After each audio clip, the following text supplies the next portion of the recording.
Hello guys, no? So magandang araw sa inyo lahat. Ayan, kamusta na po kayo, no? Sana ay mga nasa mabuti ho tayo mga kalagayan guys ha. So guys, this is Laking Davao once again. And everyone, welcome back to my channel guys.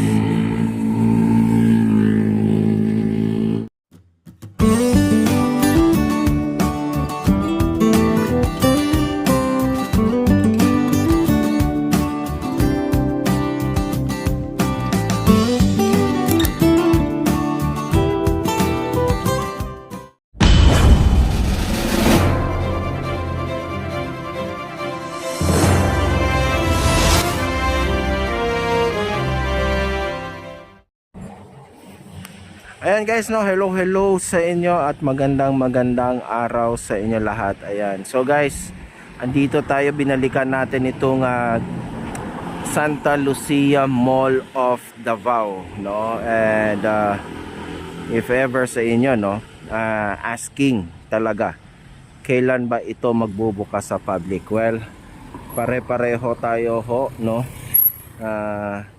Hindi ho natin alam pa talaga. At wala pa kung nilalabas na latest update itong Santa Lucia mismo kung kailan, no? So ngayon mag-iikot tayo ng pananggalian, no? At dahil ito ay isa sa request din sa atin, no, na ni Edgar Lagito guys, no? Ayan, from Bonifacio, Misamis Occidental. Ayan, so Sir Edgar, ayan, so nandito na po tayo para i-update itong Santa Lucia Mall of Davao kung ano na ba ang latest. Ayan, so thank you Sir Edgar, no, sa comment and sa pagsubaybay sa aking channel. So ito po, no, nakikita ho natin dito ay actually kung makikita natin itong Santa Lucia Mall right now, it's typically ang kulang na lang yata dito, no, is ang magbuka siya sa public, no, if we're looking on the physical appearance niya sa outside, kasi kompleto na po talaga no, yung landscaping nila, yung pintura ng mall, no, yung outer looks ng mall mismo, no, even the lights, the itong mga street lamps nila, no, okay na, no. So yan. So yun lang ang hindi natin alam kung why. Okay? So ngayon, I have may duda lang ako, no. Since November na ngayon, kakatapos lang natin ng October, no, I think. Ayan. So kasi nga expected nga sana natin to, baka magbukas sana to nung ano, no, yung previous update natin ito. Ang akala natin ito ay magbubukas sa publiko nung mga bandang August, no, Kadayawan era, no, dahil nakita nga natin puspusan yung pagtatrabaho nila, pagla-landscape sa area. Ayun, so pero hindi ho, no. Ayan, pero here as we can see it here, it's clearly na something sa loob may ginagawa pa, no. Ayan. So, ito yung outer looks niya, no? Ito. So, sa loob, possible kasi guys, yung sa mga tenants, no, yung may mga inaasikaso na lang dito, nilalabas, inaayos, no. Yan. Alam nyo ba guys, nung lately lang, no, merong ako nakita sa Reels, no, hindi ko may ano dito sa aking YouTube kasi guys, no, ikikwento ko na lang yung nakita ko. Para silang ano guys, no, na may napanood ako Reels, para isa sila sa mga tenant yata, I think, here inside the mall, no. At pinuntahan nila, at doon sa short video na yon, ang napansin natin ay maraming parang ang tinatrabaho talaga sa loob, no. Usually yung mga nakita natin doon, yung every commercial space, no, or yung space para sa mga tenants, yun yung mga tinatrabaho. So I think yun na lang talaga ang tinatrabaho dito. Ayan. So dito, kung dito naman tayo sa labas, totally wala na, no? Ito, no? Naka totally landscape na. Ayan. Ito, no? Ayan. So ito yung parang meron pa silang parang if you just like to ano, no? Kasi wala naman tong access palabas eh. Parang kung gusto mo lang magpahangin outside the mall saglit, no? Ayan. Ito guys, lalakad tayo kasi ito na tayo sa may harap mismo nitong Watsons at itong Jollibee, no? Ayan. Ito may binakod dito. Before, naalala ko dito guys, no, meron dito may something ano, no, parang tinanggal na. So possible baka may gagawin dito, no? Ito. Yan na lang guys. Ayan, palabas na tayo ng CP Garcia Highway. Doon na yung in front of us yung Davao International Airport, no? Ito. So ito, no, makikita natin. Wala na eh, no? Dito tayo. Pwesto tayo dito mismo sa may harap.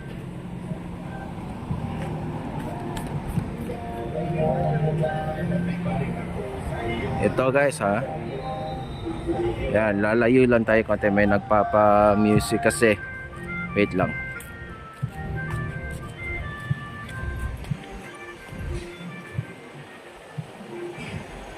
So ito na po yung CP Garcia Highway guys.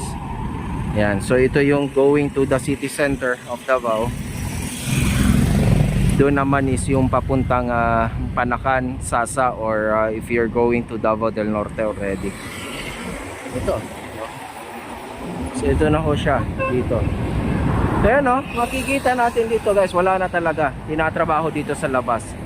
All the works going on is inside the mall already, no? Ayan. Ayan, meron lang nakikita tayo dito tinatrabaho, no? Ayan. So ito ho siya, no? So actually wala talaga tayong alam kung kailan to. It's possible kasi guys, probably meron silang hindi natin alam, no? Hindi ko rin kasi masyado alam kung if it is Chinese ang may-ari nitong Santa Lucia, no? If ever baka kasi may sinusunod silang date, no? Or ano, no? Yung parang sa mga ala feng shui na ano, so yun yung kailangan na specific date na magbukas sila, no? Possible kasi ganun, no? Ayan. So ito. This is a new establishment na tinatayo guys, no? Sa tabi lang din mismo ng Santa Lucia. Ito yung sa may back portion guys, oh. Ayan. So usually yung mga tinatrabaho talaga isa loob na lang talaga guys. Ayan. Ito yung isa sa mga driveway. Ayan. May makikita tayo dito parang yung mga gamit, no?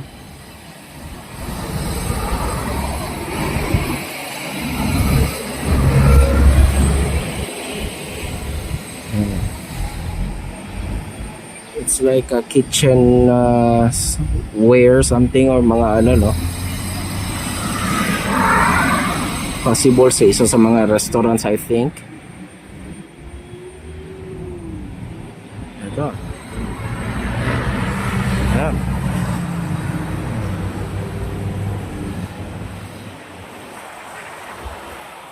Ito guys, no? So dito naman just right beside of this Santa Lucia Mall ay may tinatayong this is a restaurant, no? Ayan ang tinatayo dito. Ito guys.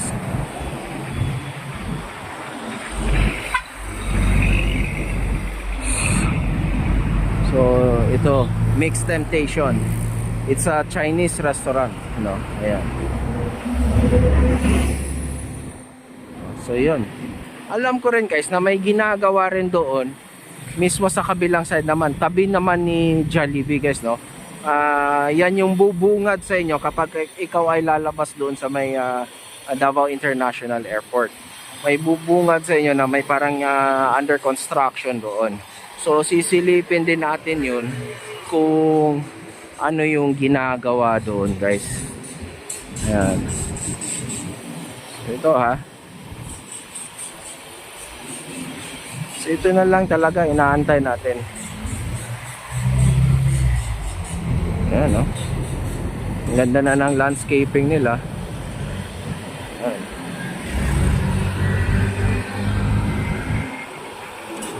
Dito nakikita tayo dito mga taxi na nag-aabang. So pupunta tayo doon sa may tabi ng Jollibee mismo. Let's go guys. So ito guys, no. So nandito na tayo sa may side ng Jollibee mismo. Ayan. So ito may tinatayo mismo sa tabi, no. Hindi naman ewan ko lang guys, parang duda ko baka yung counterpart ni Jollibee yung nagtatayo dito, no? Titignan lang natin. Parang ganyan kasi medyo ganun yung estilo nitong si McDo, no? Kung biglang tinatabihan si Jollibee Pero hindi pa naman tayo sure. Titignan na lang natin dito kung ano. Kasi dati kasi yung McDonald's dito mismo, no, sa may KOJC. Pero ngayon ho ay Waxis na siya, no. So parang yun tuloy ang duda ko dito ngayon, no. Pero titignan natin dito. Makikita natin dito kung what could be. Okay. Okay. So this will be a gasoline station. Ayan. Shell, no? Ayan. So ito ho yung itatayo dito pala. Okay? So yun. So yun yung itinatayo dito ngayon. Akala ko kasi ano, so ito guys. No? So it's a Shell station. So going na dyan yung Waxis. Ayun. So possible yan baka si McDo dito na magtayo sa loob ni Santa Lucia mismo. Ito yung makikita natin dito guys. Yan yung dating quarantine facility ng Davao sa COVID era, no. Ngayon it's clearly parang tinatanggal na dahan-dahan, no. Ayan. Ayan. Alam ko din kasi guys, no, alam nyo yung proposal dyan before, no, it is a somewhat it's like a PITX, no. Na yan yung ano dyan. Ewan ko kung nagbago na. Parang dyan yung plano na ilagay yung something terminal, no, exchange, no, dito sa Davao City for northbound, no. So coming from the northern side, lahat ng ano, mga bus and mga ano, hanggang dito na lang sila, hindi na sila tutuloy papasok mismo sa city center, no. And that will be also the terminal, one of the terminals ng gagawin ng Davao bus system, no. Ayan. So I don't know if that is still the plan, no. Well, mag-aano tayo, pag-aaralan natin yung about sa Davao City bus system, and then we're going to do a vlog about that. Okay? So dito, balik muna tayo dito. Ito yung Santa Lucia Mall. At maraming nakaabang, no, kung kailan ito magbubukas. Okay? So this is the first Santa Lucia Mall has ever stood outside of Metro Manila. Ayan. Ayan guys, ha. So balik na tayo. Diba? Ayan. Iiwas lang tayo dito sa may Ayan guys, no? So makikita natin dito yung para sa mga ano na lang talaga guys eh. Yung sa mga parang kung nandito kayo sa labas, yung may ginagawa is yung para sa mga tenant, no?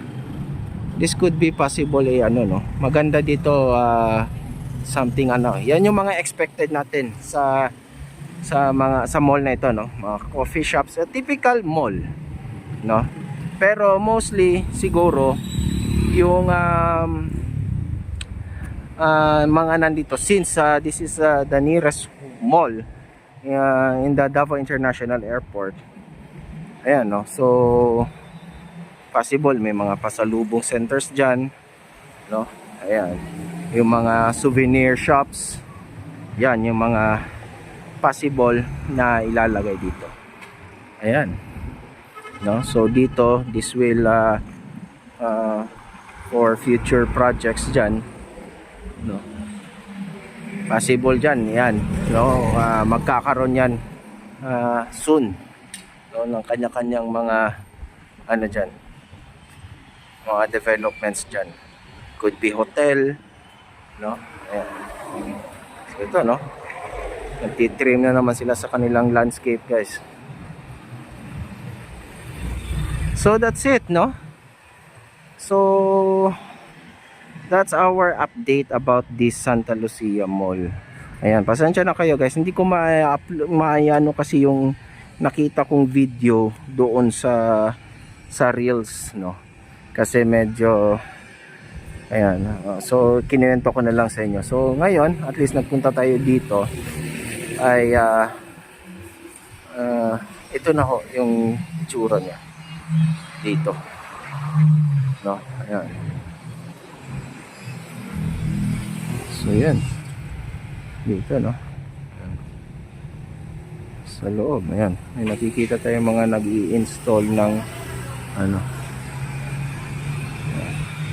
Teka lang, papaalam ako saglit guys, titignan natin. So ito guys, ito yung magiging ano niya, dito lang sisilip lang tayo dito. Ito yung kanya ano. Ayan. So makikita natin dito yung kanyang ano, yung parang sa ano niya, yan, no? Supermarket, concierge, food court.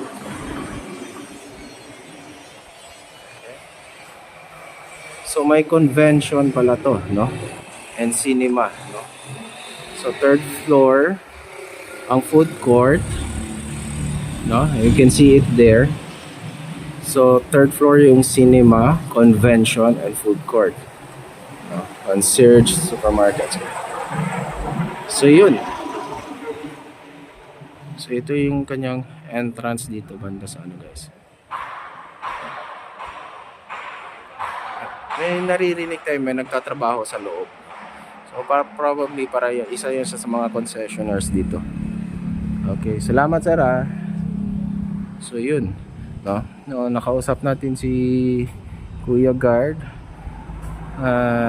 Possible daw baby baka dyan, sa December daw, pero medyo tentative pa daw yun, no? So yun na lang, no? Yun na lang yung kulang. So ngayon nalaman na natin guys na this mall will be having its convention center, no? Ayan. So ito yung isa sa ano, parang feeling ko nga guys, ito yung parang isa sa pinaka main ano niya, no? Main gate. Yung dito mismo sa harap ng Ponte Verde, no? Ayan. Ayan.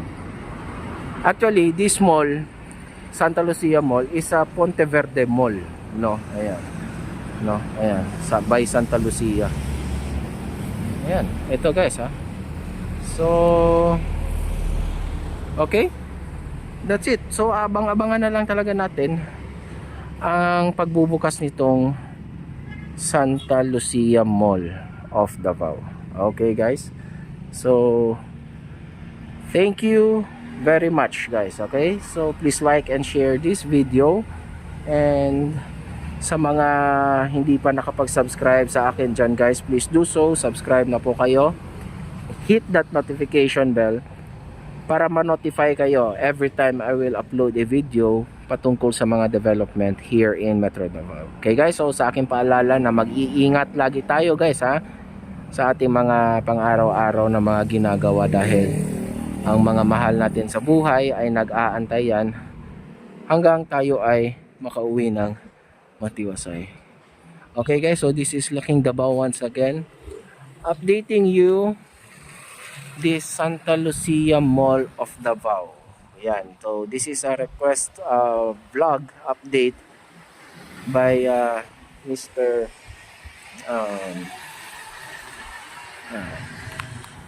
Teka lang, kalimutan ko no, si Mr. Edgar Lagito no, from Bonifacio, Misamis Occidental. Ayan, so shout out sa inyo dyan sir no, at saka kumusta dyan sa mga taga Misamis Occidental. Ayan na ho no? So abang-abangan na lang natin, possible pero tentative pa by December of this year, pero hindi pa sure no, yun yung ating nakausap dito no, pero tentative pa daw yan. Okay, so possible, ang mga ginagawa puro nasa loob no, yung sa mga concessionaires. Okay, so that's it. Thank you guys, God bless us all, and adios.